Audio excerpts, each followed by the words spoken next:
Graças e paz, queridos, bom início de tarde, Deus esteja te abençoando nesse momento. Seja bem-vindo a mais um Vem para o Cenáculo. Lembrando você que todos os dias nesse horário, ao meio-dia, estamos aqui para trazer uma palavra para abençoar a sua vida, abençoar seu coração e sermos abençoados juntos por essa palavra abençoada. Deixa eu te pedir algo.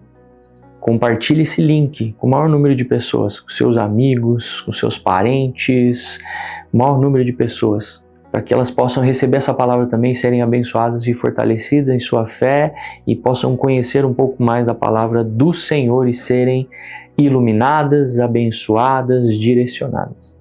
Deixa o joinha também, aperta aí agora, vai, coloca aí o dedinho aí, dá um like, porque assim o YouTube, essa plataforma, ela entende que esse conteúdo ele é relevante e coloca isso e acaba recomendando para um maior número de pessoas, as pessoas são abençoadas também. E a última coisa, não menos importante, deixa o seu pedido de oração. Escreva aí no chat o seu pedido de oração, vamos estar colocando o seu pedido no caderno de oração, o pessoal que está orando, os intercessores vão estar orando a favor do seu pedido, sobre a sua vida, sobre a sua casa, sobre a sua família, né? E você com certeza, certamente será abençoado por isso. Não esquece, deixa aí o seu pedido de oração, tá certo? Envia para nós, em nome de Jesus, em nome de Jesus. Olha só, para começarmos a falar do Senhor, da palavra, que é o nosso objetivo hoje, nesses 15 minutos que nós temos aqui, uma palavra rápida, como eu disse, eu quero te fazer uma pergunta. Você enfrenta desafios? Quando? Se eu fosse perguntar isso para mim, quase todo dia é um desafio, às vezes é a continuidade de um desafio que não foi ali superado, vencido, mas todo dia nós temos um desafio, nós temos lutas, momentos difíceis, é assim ou não é? Na nossa vida cotidiana, corriqueira, não é dessa forma? Muitas incertezas, momentos de incerteza na nossa vida, a vida social, a vida do nosso país, né? A vida política, você vê ali a situação política do país, muita incerteza. E em todo o mundo está dessa forma. Eu penso que as coisas está se afunilando, querido, para que o Senhor venha. A gente ouve já tem um tempo os nossos pastores, outros pastores, né, que são homens e mulheres de Deus, falando sobre a volta de Cristo, a vinda, vem buscar a sua igreja, uma igreja abençoada, limpa, pura, adornada, que o Senhor possa nos encontrar, e você somos essa igreja, que o Senhor possa nos encontrar prontos, ou lutando para estar prontos, né? E que isso seja, eu não sei, eu poderia até falar que isso é o suficiente, mas eu acho que quanto mais a gente faz, eu fico percebendo que está faltando algo ainda. Eu acho que isso é que move a gente fazer algo ainda além, não é? Mas diante dessas incertezas que a gente enfrenta, tem algo que nos fortalece, tem algo que nos impulsiona, tem algo que faz com que nós permaneçamos firmes a cada dia. Assim como diz, não é o texto base, mas eu vou citar ele aqui, porque eu falei de ficar firme, Efésios capítulo 6, a partir do verso 10, começa a descrever a armadura de Deus, mas ele fala, tomai pois de toda a armadura de Deus, fortalecendo, e aí ele vai descrevendo o texto e fala, quando tudo tiver passado, você está firme, permaneceu inabalável. E tem algo que é imprescindível para que isso realmente aconteça. Nosso texto base de hoje é 1 João capítulo 5, versículo 4, que diz assim, o que é nascido de Deus vence o mundo, e esta é a vitória que vence o mundo, a nossa fé. E aí eu quero te perguntar, em quem você tem depositado a sua fé? É em você, nas suas próprias habilidades, nos seus dons, nos seus talentos, que porventura foi o Senhor que te deu, o Senhor que te fez dessa forma, ou mesmo com todas essas habilidades, dons e conhecimento que você possa ter até agora, você tem confiado no Senhor, depositado a sua fé, fortalecido a sua fé no Senhor. Porque o que nos dá a vitória no dia a dia é a nossa fé, querido. A minha fé e a sua fé, ela tem que ser inabalável. Ela tem que ser constante e crescente a cada dia. E não decrescente. Esses dias eu ouvi algo do nosso pastor, do pastor Clodoaldo, falando sobre a questão do declínio da fé, né? Que está relacionado, intimamente relacionado pela experiência dele, né, pastoreando há vários anos, que essa experiência traz, né, uma visão, e além disso eu creio que tem o Espírito Santo também, ele mostra ali o coração de cada pessoa, a situação, eu creio nisso, já vivenciei experiências dessa forma, notando que a pessoa, quando ela começa a se distanciar do corpo, do envolvimento com a igreja, do envolvimento com comunhão, a fé dela está em declínio, está caindo, está fraquejando na fé. Quando nesse momento aqui a gente traz, né, no cenáculo, os momentos de comunhão, nos nossos GCDs, que são as casas de Deus, fortalecimento da nossa fé, a comunhão, a unidade no Espírito Santo, no vínculo da paz, assim como diz a palavra, tudo que é possível a gente fazer para manter a paz e fortalecer a fé. Um do outro, nós aprendemos dia a dia, como aqui agora, estamos aprendendo do Espírito Santo, né? Embora eu esteja aqui direcionando, trazendo essa palavra, eu creio que o Espírito Santo também está me ensinando e está te ensinando, está te tocando nesse momento, né? Vamos definir o que é fé, a natureza da fé, essa fé que vence o mundo, que nós lemos aqui em 1 João, tem uma definição em Hebreus capítulo 11, versículo 1, diz que ora a fé é a certeza daquilo que esperamos e a prova das coisas que não vemos. Né? A fé ela não é um sentimento passageiro, ela é uma convicção firme, como eu disse, tem que estar firme, está ali passando por tribulação, vento contrário, você tem que se manter firme pela fé. É claro, em alguns momentos, vou me sentir abalado, chorar, precisar de um ombro, mas também tem o meu quarto, onde eu vou em secreto, oro em secreto. Mateus 6,6 fala sobre isso. Você se retirar um tempo para orar em secreto, e o Pai que vê em secreto. É interessante, isso tem me chamado a atenção, né? Mas vamos continuar aqui. Ela não é um sentimento, é uma convicção firme baseada em quem Deus é. É isso que é em quem Deus é. Se você crer em Deus, crer no Filho de Deus, Cristo Jesus, que veio e morreu por mim e por você na cruz, e se você crê e você confessa, isso foi te dado um poder para se tornar filho, e isso fortalece a sua fé, né? A fé, ela é como um dom de Deus. Efésios 2, 8, 9 diz que, pois, vocês são salvos pela graça por meio da fé. E isso não vem de vocês, não vem de nós, nem de mim, nem de você. É dom de Deus. É dele. Ou seja, tudo. Se você puder dizer aí, no seu lugar, onde você está agora, tudo, para que você fique aí bem atento a isso, e isso fique intenso em você. Tudo é tudo em Deus, tudo vem dele.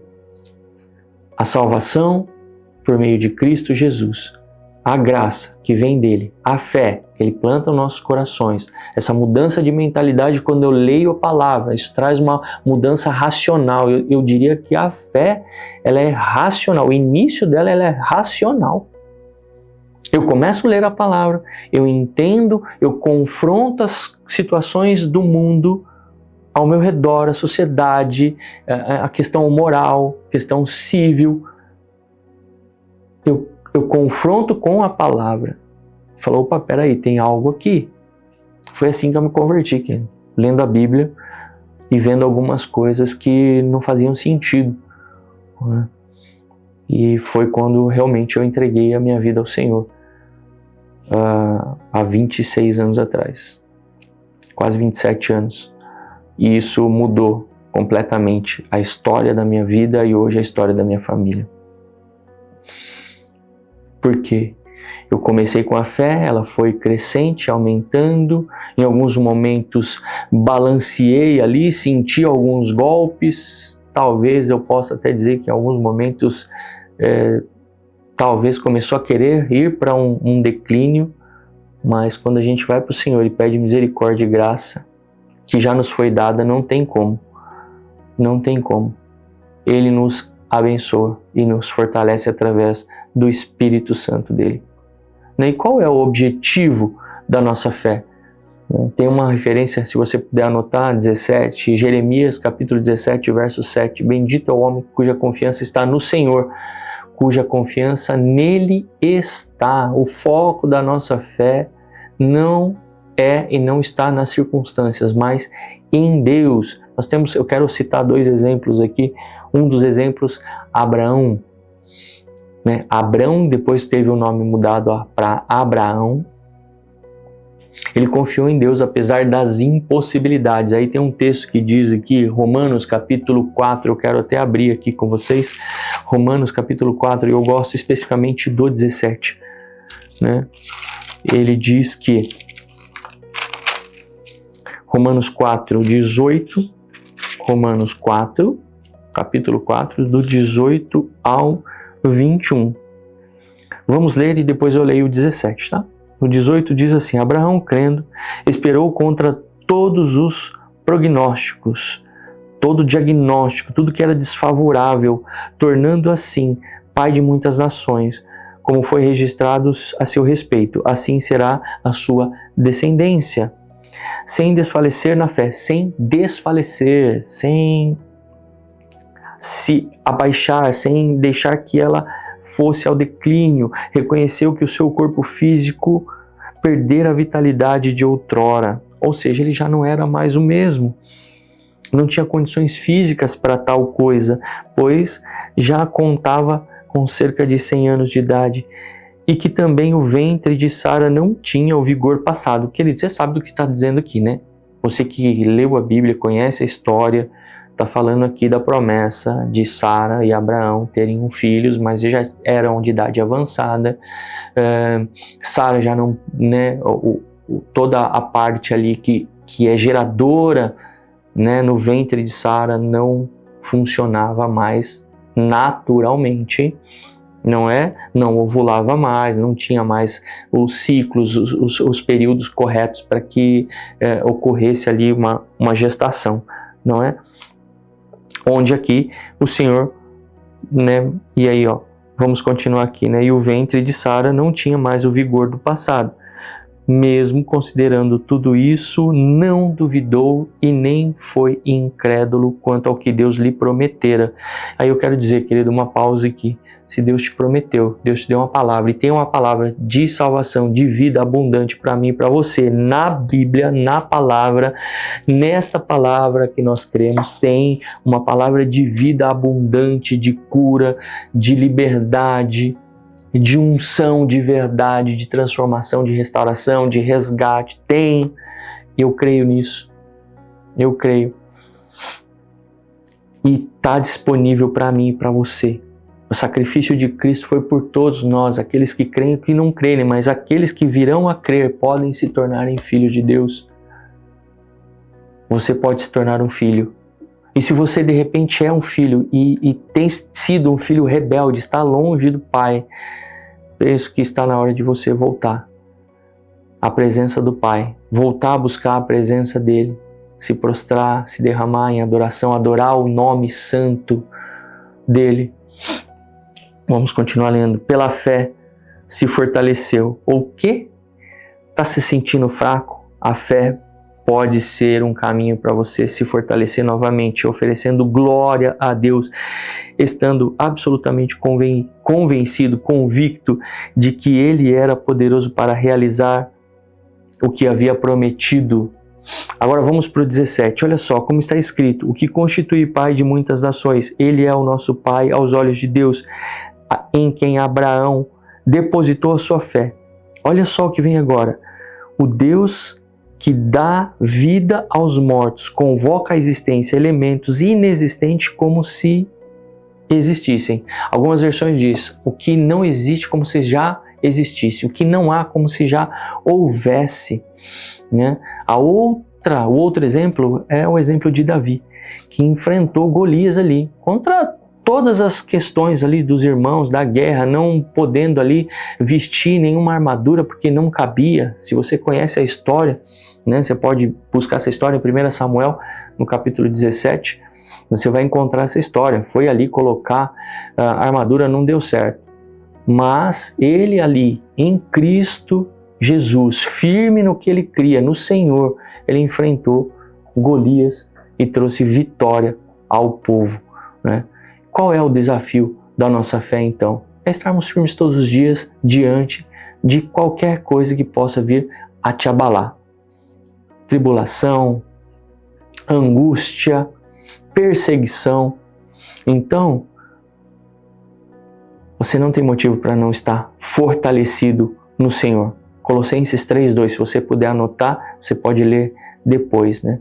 Para que nós mantenhamos os nossos pensamentos nas coisas do alto e não nas coisas terrenas. O mundo oferece muitas distrações para nós. A todo tempo, cada dia que tem o avanço tecnológico, isso avança de forma a tomar a nossa atenção, desviando da atenção do foco daquilo que realmente importa. E aí eu quero desafiar você a uma aplicação prática para fortalecer a sua fé. Algumas coisas que podemos fazer. Não ficar ansioso, colocar tudo diante do Senhor, em oração, em súplica, com ações de graça. Cultivar uma vida de oração, como eu li aqui, Mateus 6,6, é o indicativo. Vai para o teu quarto, ora em secreto. Teu Pai que vê em secreto vai te abençoar plenamente. Adore o Senhor e testemunhe sobre Ele, testemunhe sobre isso, né? Vamos orar? Para que o Senhor fortaleça a nossa vida, a nossa caminhada, em nome de Jesus. Senhor Deus, eu quero pedir agora que o Senhor esteja nos abençoando, abençoando todos aqueles que estão ouvindo, Pai, estiveram conosco até esse momento. Em nome de Jesus, fortalece a fé, que seja uma fé crescente, Pai, a cada dia, independente das situações, da angústia, Senhor Deus, seja perseguição, o que quer que seja, Pai, nada pode nos separar do Teu amor. E o Teu amor vem com graça, salvação e fé, Senhor Deus. Então fortalece a nossa fé, fortalece a fé dos Teus filhos, fortalece a fé do Teu povo, da Tua igreja, Senhor Deus, em nome de Jesus, em nome de Jesus. Assim, Pai, em todos os momentos, todos os dias, que o Seu nome possa ser glorificado e exaltado. Amém, amém e amém. Deus te abençoe.